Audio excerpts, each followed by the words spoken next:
Morning students.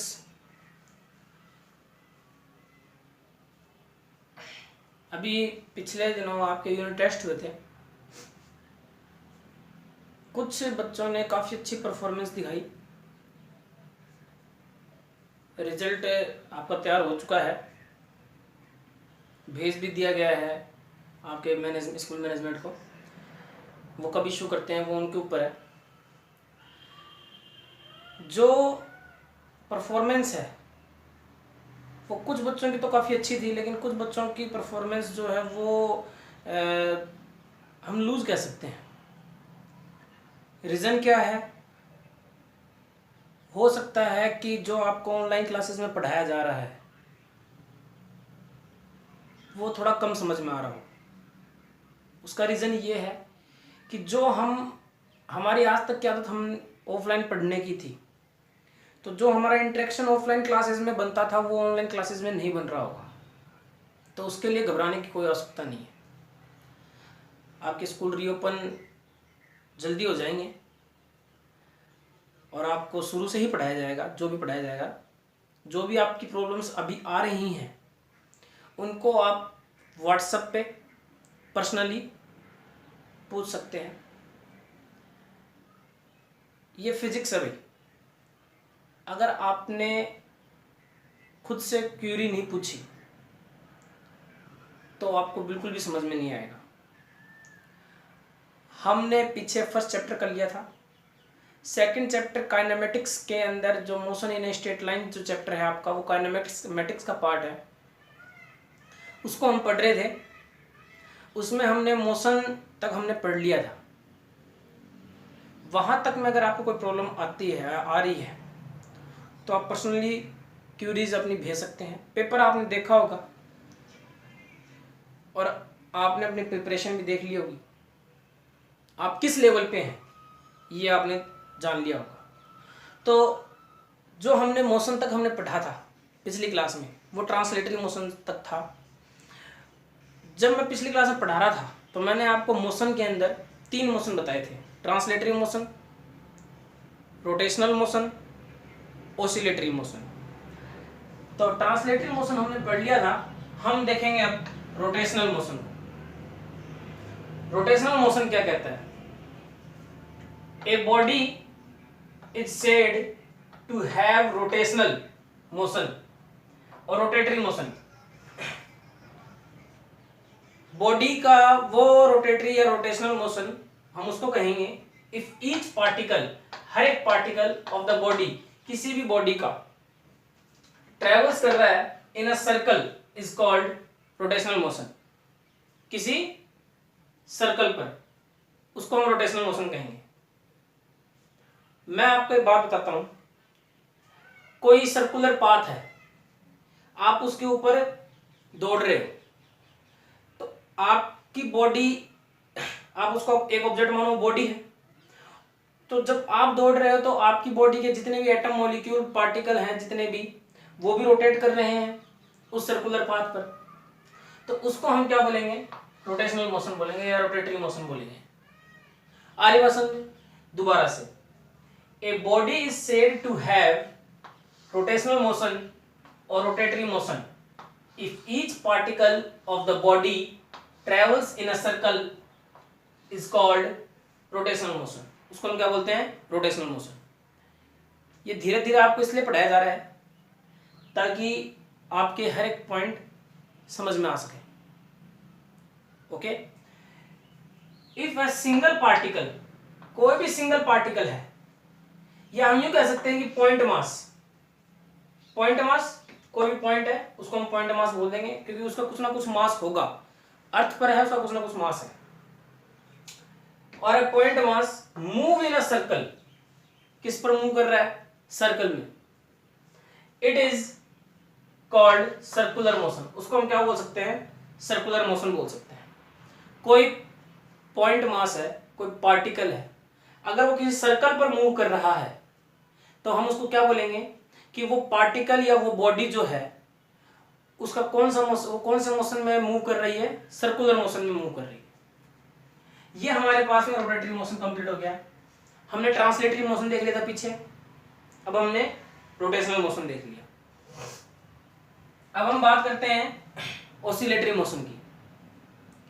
A body is said to have an oscillatory motion if it move, ध्यान देना यहां पर, if it move to and fro repeatedly about a fixed point is called oscillatory motion। इसका example तो आप लोगों ने अपने घरों में भी देखा होगा। जो वॉल क्लॉक होती है पेंडुलम वाली, उसमें पेंडुलम होता है, वो पेंडुलम घूमता है, तो उस पेंडुलम के घूमने की जो डायरेक्शन है वो कैसे होती है। ये हमारे पास में कोई पॉइंट है, टू एंड फ्रो, ये इसका मीन पोजीशन होता है। कौन सा पोजीशन है ये? मीन पोजीशन है। अरे बस समझ में, इस मीन पोजीशन से पहले ये टू और फिर ये फ्रो। तो कहने का मतलब ये हुआ कि a body is said to have an oscillatory motion. किसी बॉडी का ऑसिलेटरी मोशन आप उसको कहोगे कि कोई body to and fro repeat कर रहा है अपने मोशन को किसी फिक्स पॉइंट से किसी फिक्स पॉइंट के चारों ओर, अबाउट अ फिक्स पॉइंट, उसको हम क्या बोलेंगे? एक ऑसिलेटरी मोशन बोलेंगे। इसका एग्जांपल हम लिख सकते हैं पेंडुलम। क्या लिख सकते हैं? पेंडुलम। ये इसका एग्जांपल हो जाएगा। इसके बाद में हम बात करते हैं कंसेप्ट ऑफ पॉइंट। पॉइंट, क्योंकि हम बात यहां पर किस चैप्टर की कर रहे हैं? Motion in a straight line, motion की बात कर रहे हैं। और मोशन की बात कर रहे हैं, इसका मतलब ऑब्जेक्ट जो है उसके मोशन के ऊपर स्टडी करेंगे हम। तो सबसे पहले हम जब ऑब्जेक्ट की बात करेंगे तो उसके अंदर पार्टिकल्स होंगे और हम उनको क्या कंसीडर करते हैं? एज ए पॉइंट कंसीडर करते हैं। तो सबसे पहले हम देखते हैं कंसेप्ट ऑफ पॉइंट। पॉइंट का क्या कंसेप्ट है? पॉइंट की डेफिनेशन क्या है, या आप यूं भी कह सकते हो, a particle as an isolated point mass. A particle as an isolated point mass. अब आइसोलेटेड क्या होता है? आइसोलेटेड क्या होता है? आइसोलेटेड एक ऐसा इफेक्ट होता है, या यूं कह सकते हैं ऐसी प्रॉपर्टी होती है, जो अगर किसी ऑब्जेक्ट पर किसी पॉइंट पर है तो किसी और का इफेक्ट उस पॉइंट या उस ऑब्जेक्ट पर नहीं आने देती। जैसे कि मैं आपको एग्जांपल देता हूं, हमारे घरों में कंडक्टिंग वायर होते हैं, इलेक्ट्रिक वायर, उसके ऊपर येलो कलर का मटेरियल होता है, ग्रीन कलर का मटेरियल होता है, ब्लू कलर का मटेरियल होता है। जब हम उसको टच करते हैं, उसको छूते हैं, तो हमको करंट नहीं लगता। लेकिन आप उसको निकाल दो और करंट फ्लो हो रही है मान लो वायर में, और उसको आपने निकाल दिया, अब आप छुओ वायर को, आप करंट लगेगा। तो वो जो कवर था उस वायर के ऊपर, उस कॉपर वायर के ऊपर, वो किसका काम कर रहा था? इंसुलेशन का, जो अंदर के इफेक्ट को बाहर नहीं आने दे रहा था और बाहर के इफेक्ट को अंदर नहीं जाने दे रहा था। तो isolated point mass having, isolated भी वही काम करता है, point mass having no size and incapable of rotation is called point. Particle जो है, कंसेप्ट ऑफ पॉइंट क्या कहता है कि एक आइसोलेटेड पॉइंट मास, अपने पास में कोई पार्टिकल है जो आइसोलेटेड पॉइंट मास है, ठीक है, आइसोलेटेड पॉइंट मास, इसका इफेक्ट ना किसी और पर, ना किसी और का इफेक्ट इस पॉइंट पर, ठीक है, हैविंग नो साइज, इसका कोई साइज नहीं होता, नेग्लिजिबल हम कंसीडर करते हैं, ठीक है, एंड इनकेपेबल ऑफ रोटेशन, और ये इनकेपेबल होता है किसके लिए? रोटेशन के लिए। भाई एक पॉइंट को आप कैसे रोटेट कर पाओगे? रोटेट नहीं करवा सकते। हम कंसीडर कर सकते हैं बट हम रोटेट नहीं करवा सकते। तो इसको हम क्या कहेंगे? पॉइंट कहेंगे। तो डेफिनेशन क्या बन गई? A particle as an isolated point mass having no size and incapable of rotation is called point. Okay, इसके बाद में हम बात करते हैं location of point in space. अब ये पॉइंट है हमारे पास, स्पेस में इसकी लोकेशन को आप कैसे स्टडी करोगे? स्पेस में इसकी लोकेशन दे रखी है, उसकी लोकेशन को कैसे स्टडी करोगे? तो देखो हमारे चारों ओर एटमॉस्फेयर होता है और एटमॉस्फेयर में एयर पार्टिकल्स होते हैं। उस एयर के एक पार्टिकल को हम कंसीडर कर लेते हैं कि this is a point, this is a point. तो अगर मेरे को उसकी लोकेशन बतानी है, मेरे को किसी को भी उसकी लोकेशन बतानी कि ये पॉइंट यहां है। भाई ये बात बताओ, हम जब किसी का एड्रेस ढूंढते हैं तो हम क्या कहते हैं कि फलां व्यक्ति उस घर में रहता है, वो घर वहां है। लोकेशन होते हैं ना, लोकेशन होता है। ऐसे ही पॉइंट का भी एक लोकेशन होता है। तो पॉइंट के लोकेशन को हम कैसे डिफाइन करेंगे? लोकेशन ऑफ पॉइंट को देखेंगे। पॉइंट के लोकेशन को हम स्पेस में कैसे डिफाइन करेंगे? The space we live is in 3D। Space है तो सिंपल सी बात है, कितना डायमेंशन है उसका? 3D है। इसको हम ले लेते हैं x, इसको ले लेते हैं y, उसको ले लेते हैं z एक्सिस। ठीक है, तो आपके पास में अगर मान लेता हूं कि वो जो पॉइंट मैंने अभी यहां पर ड्रॉ किया था वो पॉइंट यहां है, O पॉइंट पर। ठीक है, तो ये O पॉइंट की लोकेशन क्या है? x y z। समझो, इसका मतलब ये x y, तो ये जो एरिया है कंप्लीट, ये एरिया, ये कौन सा सरफेस हो जाएगा? एक्स वाई सरफेस हो जाएगा। इसके बारे में हम आगे पढ़ेंगे। ठीक है, ये जो एरिया है ये हमारे पास में कौन सा एरिया हो जाएगा? ये कौन सा एरिया हो जाएगा? Y Z. ऐसे चलो या ऐसे चलो, कैसे भी ऐसे चलोगे तो ये एक्स जेड, ऐसे चलोगे तो ये जेड एक्स, और ये जेड एक्स सरफेस। तो कहने का मतलब क्या है कि ये पॉइंट जो है इस सरफेस में भी है, इस सरफेस में भी है और इस सरफेस में भी है। आ रही बात समझ में? भाई ये पॉइंट जो है आपके पास में, ये 3 सरफेस में हो गया ना।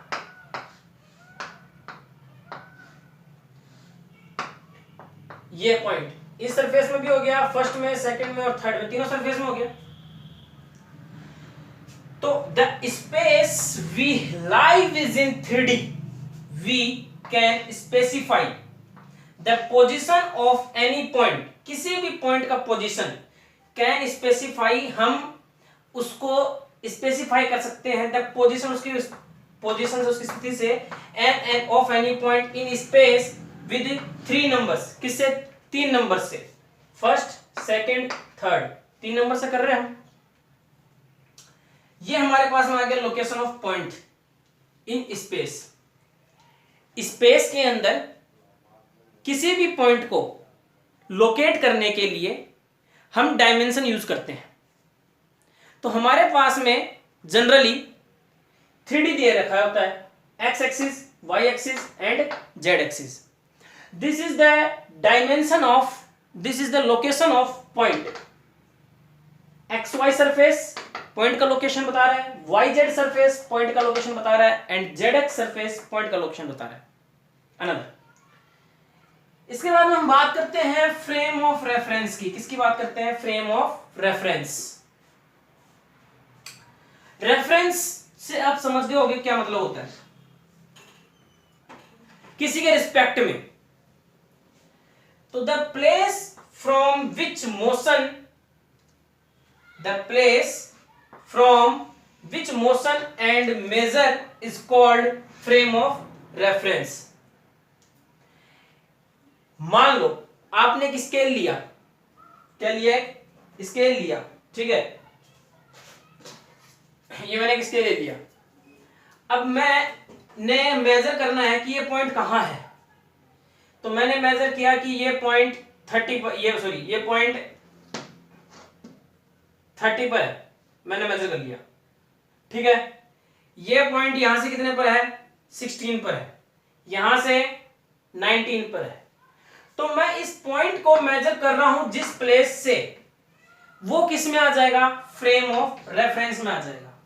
तो मैं कह सकता हूं कि एक्स वाई जेड एक फ्रेम है। क्या है ये एक फ्रेम है जिस पर पॉइंट लोकेट है।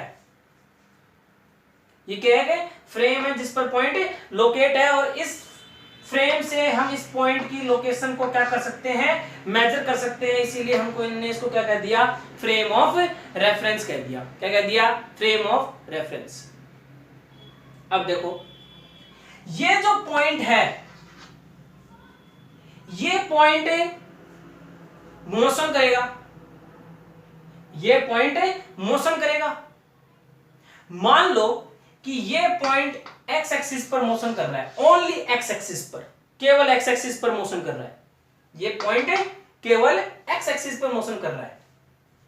तो ये 1D पर मोशन कर रहा है कि 2D पे मोशन कर रहा है कि 3D पर? सिंपल सी बात है, किस पे कर रहा है? 1D पर, एक ही डायमेंशन पे कर रहा है। अगर मैं ये कहूं कि ये पॉइंट ओनली y पर कर रहा है, ओनली y पर, तब 2D नहीं होगा, तब भी 1D ही होगा, क्योंकि मैंने क्या कहा है? ओनली y एक्सिस लिया है मैंने। ओनली क्या लिया है? y axis. मैं कहूं कि ये पॉइंट इस z एक्सिस पे मोशन कर रहा है, तब ओनली z एक्सिस पर, तब भी 1D ही आएगा। तो 1D हमारे पास में कब कब मिला हमको? 1D मोशन कब मिला? जब पॉइंट जो है आपके पास में, 1D मोशन हमको कब मिला? जब आपके पास में कोई पॉइंट जो है वो मोशन कर रहा है किसी पर्टिकुलर एक्सिस पर। ठीक है, x y z particular axis पर जब कोई पॉइंट मोशन करेगा तो हम उसको 1D मोशन कहेंगे। ठीक है, if a point motion in a particular axis, if a point motion on A particular axis is called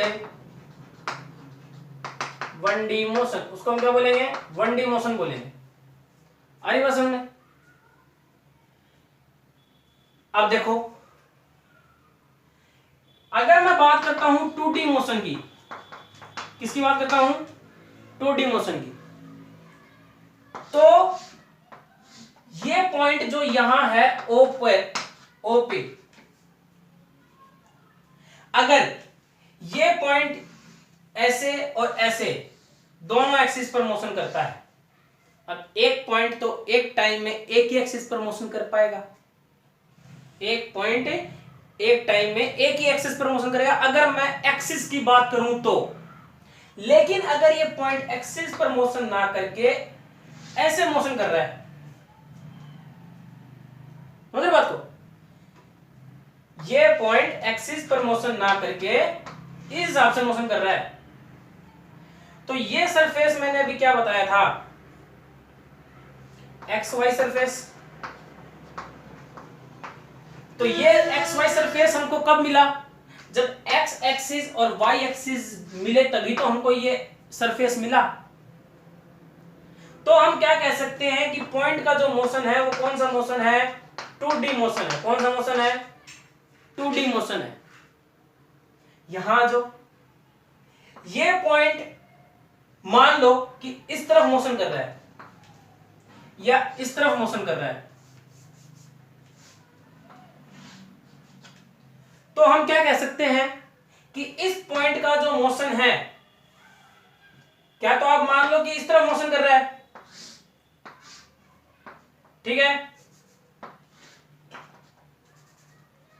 या ये पॉइंट आपके पास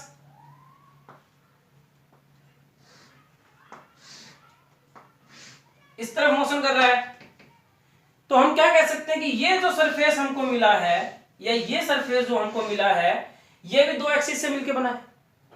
ये सरफेस बना है एक्स जेड एक्सिस से और ये बना है वाई जेड एक्सिस से। तो इस पॉइंट का इस सरफेस में मोशन कौन सा मोशन होगा? 2D मोशन होगा। कौन सा होगा? 2D। और इस सरफेस में भी कौन सा होगा? 2D मोशन होगा। तो हम कह सकते हैं if a point motion in a surface like as x y y z z x is called 2D motion. तो हम क्या कह सकते हैं कि if a point move in A surface from the origin in the surface bracket में लेना x y y z z x from the origin is called 2D motion। तो ये मोशन कौन सा मोशन हो जाएगा? 2D मोशन हो जाएगा। आगे समझो, 2D 2 dimensional motion, 1D 1 dimensional motion. इसको हम क्या बोलेंगे? 1 डायमेंशनल मोशन। और इसको हम क्या बोलेंगे? 2 dimensional motion of the particle, किसी भी पार्टिकल का। आ रही बात समझ? ठीक है। इसके बाद में हम बात करते हैं 3D मोशन की। तो पहले आप ये बता लेंगे और 3D मोशन के बारे में बात करेंगे हम नेक्स्ट वीडियो में।